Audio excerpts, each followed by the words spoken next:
Quais são os valores e aprendizagens que os alunos vão levar ao longo da vida? Este é o tema do nosso bate-papo com André Lázaro. Ele que é diretor da Fundação Santiliana no Brasil, ex-secretário do MEC, mestre e doutor em comunicação pela Universidade Federal do Rio de Janeiro. A escola está passando por uma transformação profunda, mas talvez não esteja como conjunto dirigindo essa transformação. Em alguns casos, ela está resistindo à transformação. E essa resistência, por exemplo, a proibição do uso de celular em sala de aula, né? É o tipo da resistência que talvez não ajude a tornar a sala de aula um ambiente em que o estudante se sinta desafiado, né? Então, eu entendo, defendo e acho que a escola, a educação, não são uma reprodução da vida cotidiana.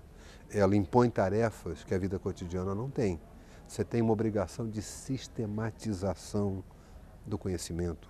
Você tem uma obrigação de convívio com diferenças. Você tem uma condição de aceitar derrotas, né? Ou acertar fracassos. Aliás, a escola talvez seja um lugar onde se possa fracassar com menos consequência, onde você aprende a lidar com isso. Mas eu acho que a escola não vive hoje uma mudança que ela elegeu. Algumas escolas estão fazendo isso.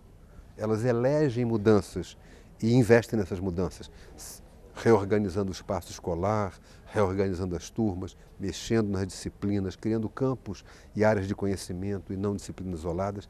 Então, há escolas que se dão conta dessa mudança e decidem ser sujeitos de suas mudanças. Eu acho que aí tem uma força que a gente deveria aprender com ela. Mas as escolas sabem qual transformação elas querem? Talvez não saibamos. Daí a importância dos valores. Então, talvez a pergunta seja: que transformações podemos fazer para que tais valores prevaleçam? A convivência, o conflito mediado pelo argumento, a aquisição de conhecimentos, a experiência cultural mais ampla. Talvez por isso mesmo seja tão importante falar de valores, né, para que você eleja os faróis da sua mudança, né?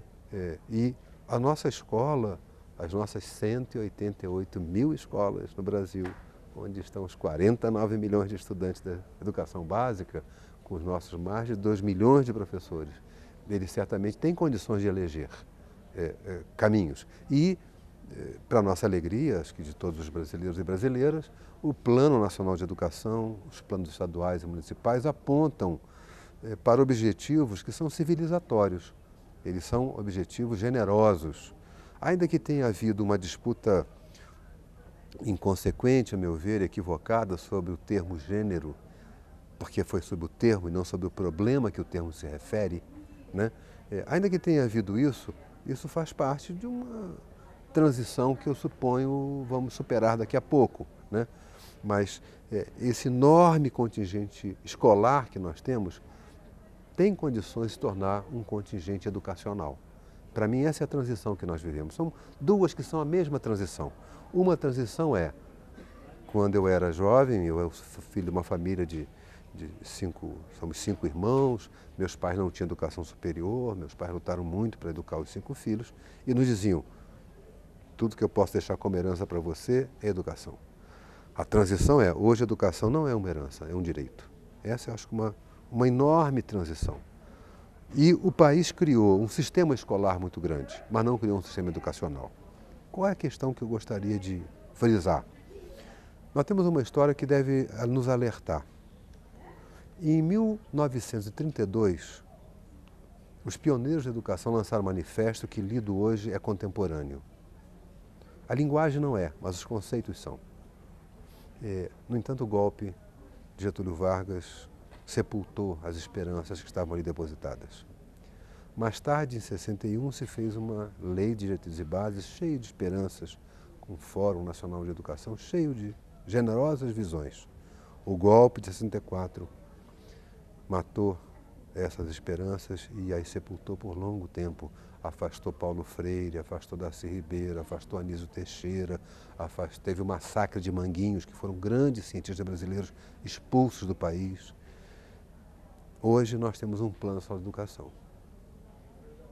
Será que esta mudança que estamos vivendo, que hoje vivemos, será na mesma direção de sepultar nossas esperanças? Eu creio que não, porque a sociedade hoje está mais disposta, está mais engajada e sabe melhor do valor da educação.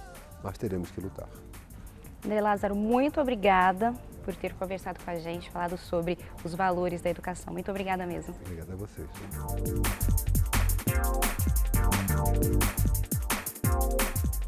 Para conferir todo o conteúdo desta entrevista com André Lázaro, é só acessar o nosso portal neteducação.com.br. Você também pode curtir a nossa página facebook.com/neteducação. Nós também estamos no Twitter e você ainda pode se inscrever no nosso canal no YouTube.